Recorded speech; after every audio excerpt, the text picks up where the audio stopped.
Could you use a quick tip daily? How about a tip that can impact your day? My name is Raphael. Join me as I bring you tips by experts around the world. These experts have shared their knowledge and wisdom with me and will directly share them with you.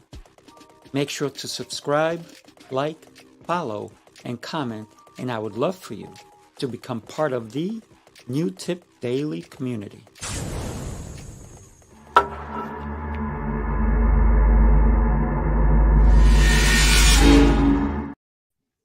Good morning, good morning. Happy Friday. It is an incredible day. Every Friday is a happy one. And if you're not happy, find a place to be happy. And the most important place we need to be happy is in here, in our heads. So thank you so much for joining me on New Tip Daily. Today is episode 185. Today I want to talk to you about workbook, how to create a workbook. So we're going to go through a development process, right? So planning phases. We should have different phases that we go through. If you ever read a workbook, or we're actually not read it, but worked on a workbook, the reason it's called a workbook is because you're going to fill in the gaps, and the gaps are based on what you're learning. So when we consider planning it, to create a workbook, whether it's for your employees, right? I think one of the greatest things that we can do is create a workbook for our employees. And the key ingredient to that, like I have one for my SWAT team, and it gives them history, ideas, concepts, all of those things. But here's the thing, right? We need to start with clarity. So your workbook has to be clear onto the objectives, what the target audience is, if you have a target audience, because those are the people you're speaking to, and what outcomes are you aiming to achieve. So break down the content into chapters and even sections as outlined in the table of contents. That's right, you should have a table of contents so people can jump from place to place if it needs to be done that way. So you want to create a detailed outline for each section, specifying key points, exercises that they should go through, and action steps. That's right, we need action plans. We all do. Every day I wake up in the morning, what's my action plan? So I go through my diary. What do I need to take care of? Now I look at my calendar. What's happening today? Let me tell you what's happening for me today. At 11 a.m., I'm doing Business Prowess with Juanita Cap, and that is an incredible show, and we talk about business. For 45 minutes, we talk about business. I'm having a great friend of mine, David Chemensky. He's coming on. He is an exceptional coach. And then we have another gentleman who I don't know yet, but I'm going to get to know during the show. And then at 1 o'clock Eastern time, everything's Eastern time. So 11 a.m. Eastern time, you can go to my YouTube, you can go to my Facebook and my LinkedIn, and all those will be live during that time. So 11 a.m. Business Prowess. At 1 p.m. Heroes Rising. My great co-host Jose Escobar is in Romania, so he's not doing the show, but an exceptional coach and mentor to so many people. Jason Flame will be co-hosting with me at 1 o'clock. Heroes Rising, and there again, two incredible coaches, Andrew Frazier and Ahmad Vital. These guys, oh my God, it's going to be an amazing show. So if you have the time, take a look at it live and make comments and come in there and share with us. And if you can't, go to the replay. I guarantee you, you're going to want to bring pen and paper to these events. And even now, right now, I'm talking to you about creating, maybe it's your first workbook, or maybe it's your third or fourth. And I might share something with you that you're like, I didn't put that in there, or I didn't do this part. Let's take a look. What else can we do? So content creation. That's a phase that we have to do. What are we creating? What are we doing? wanting to get out there. So you need to write the content for each section, ensuring that the audience that you have already targeted in your first, we start in our head. What's the target? Who do we want to bring into this workbook? Who do we want to have this workbook in their hands? That's important, right? So once again, ensuring clarity and the alignment with the workbook's purpose. So you want to craft engaging exercises that encourage introspection and practical application of concepts. You want to integrate relatable examples. And here's the good one. Yes, in a workbook, you want this. You want stories. You want people to go, I love this workbook. But a lot of workbooks are boring.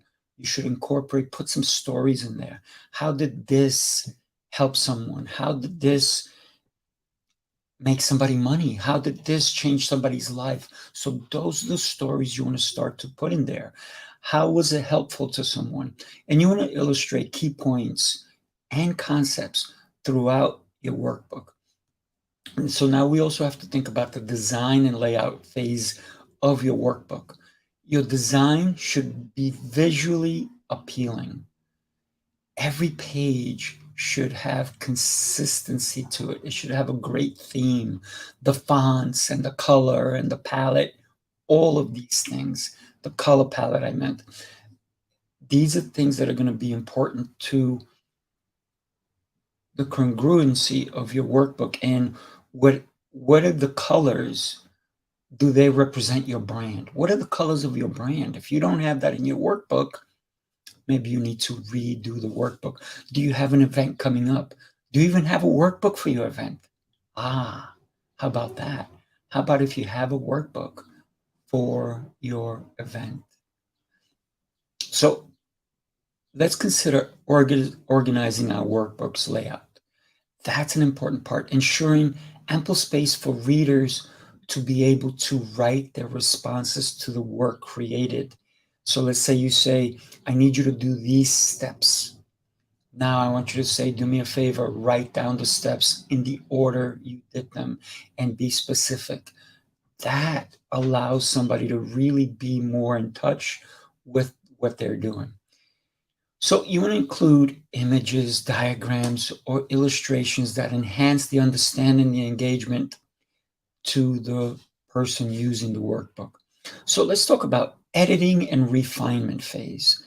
That's an important thing. You want to review the content for clarity. Grammar. Yes, grammar. So many workbooks. People they get stuck. Listen, you and I, probably any other people, when we read a book and it's not grammatically correct or it's misspelled, we harp on that. And sometimes that kind of stops us in its tracks. So we don't want that.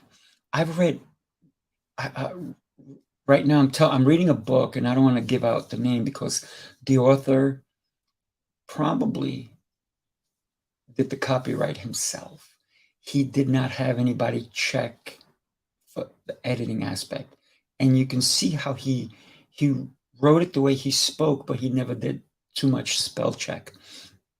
And it's a great book, but it takes away from his message because it makes people stop and go, how smart is this guy or this girl? So we need to make sure that we have that all down. Your grammar, your spelling, all that. So you want to test the workbooks, exercises, and even the action steps to ensure they're easy to follow. If somebody picks up your workbook and they're lost, maybe it's too complicated. Who is the book for? So if we write the book for somebody who is a professor, then yes, you can make it a little bit more complicated. They'll appreciate that. But if you're making it for the general population, I think an 8th grade, even 10th grade reading level is going to be good. Follow the steps, make them easy. Even people who are extremely smart appreciate easy. the tasks don't have to be easy, but the directions must be easy to follow. So you want to also seek feedback from your beta testers, right? Your readers, your colleagues, to identify areas of improvement that you need. Don't just take a workbook and go, oh, I think it's great, and just put it out there, because guess what? That's only one set of eyes. For the book to be great, you should have maybe 5, 10 set of eyes to look at it and go, hey, I like this, but is it in the right place? So the steps have to be there, right? So the finalizing phase, absolutely proofread the entire book yourself. And then, like I said, have someone else read it, at least 5 set of eyes, right? To eliminate any remaining errors. You want to confirm that the table of contents, the page numbers, and other elements are accurate. So consider printing a physical copy or formatting the workbook for digital distribution. I think that a hard copy to a workbook is way better than a digital one, but that's my personal opinion. Now, if I am creating a workbook to give away for free, a digital is going to make more sense. It's going to make a lot more sense for me to give to people. You can even, let's say you're in an event, you put up a big QR code and you go, if you want my workbook, here it is. And a workbook doesn't have to be 500 pages. It could be 15 pages, 20 pages, 30 pages. If you're giving it away for free, maybe do a 10-page workbook and say, if you want the remainder of this workbook, I have another workbook number 2, and that one may have 30, 40, 50 pages, whatever it is. But get them excited about wanting more. And you can even put in the workbook, here's another QR code if it's an actual physical one, or you put in where they can go and pick up the second workbook. I like free because people maybe they don't know you. They don't know how incredible you are. And then you capture them. And now you have an audience, because the ones that come back, the ones that even initiate it, you got to capture their email and all these different things. But that's something we're going to talk about too. So decide whether you'll offer the workbook as a digital download, like I just said, physical copy, or even both. So create promotional materials such as a description cover, image, and social media posts. Those are going to help you a lot. So you want to launch your workbook through platforms like your website, your social media, or online marketplaces. So workbook, reflection, and action plan. As you reach the end of putting this incredible workbook together, it is going to be a transformative journey for you. So take a moment to reflect on your progress and chart your path forward, because it'll help you when you chart it. It'll help you create more workbooks, so you learn from your mistakes, or you learn from what you did, and you can copy, repeat, and do another great workbook. And your workbooks should get better and better and better, where you don't have to think that much, but you already have, guess what? An SOP, standing operating procedure, to your workbook. That will be great for you, because from your workbook, you can create programs. From your programs, I'm just telling you how this can work for you. So, what were your most significant insights gained from this workbook? That's what you have to ask yourself. If this was a workbook that you picked up from someone else, what were the significant insights that you got from the workbook?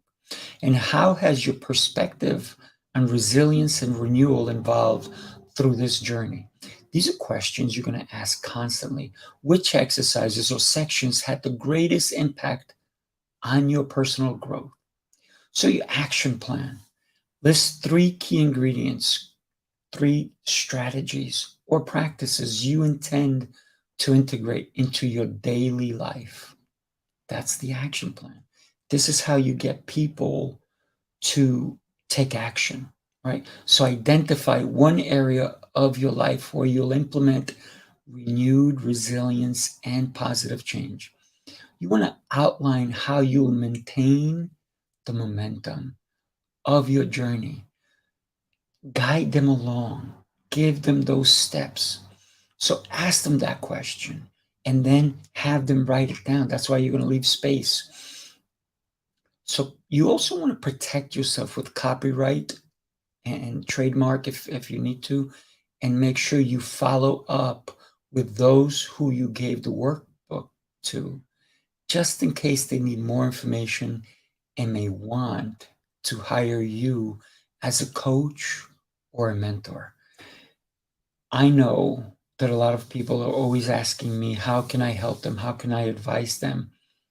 I think that if you want to create a workbook, I think I just gave you the action plans, the step by step. If you want, save this video, review it, write down what I wrote, and it'll make a world of difference to you. Thank you so much for being here with me today. I want to encourage you to listen to tips, to write them down, to make yourself notes daily. Take a bunch of blank cards with you. Just grab a bunch of blank cards. And so that way, anytime you hear something good, and you can have them in your pocket, you hear a good tip, write it down.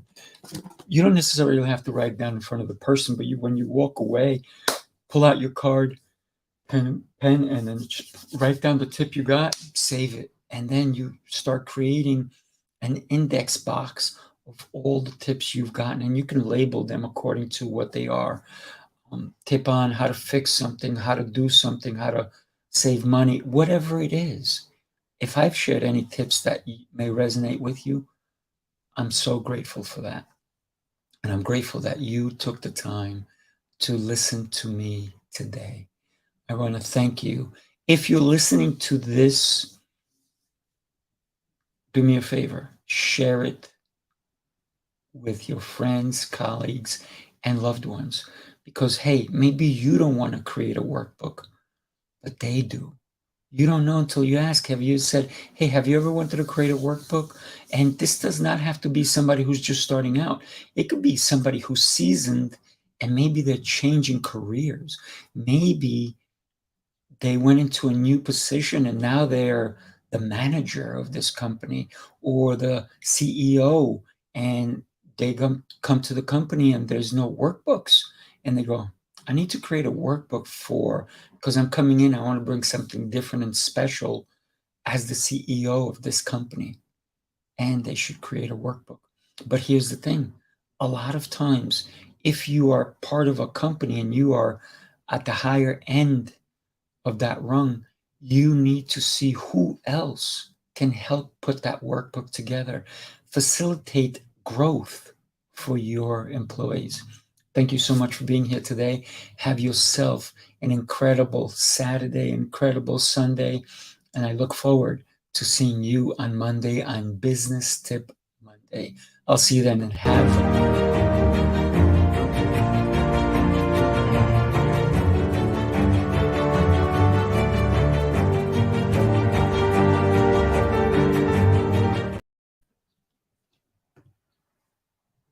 take care, everybody.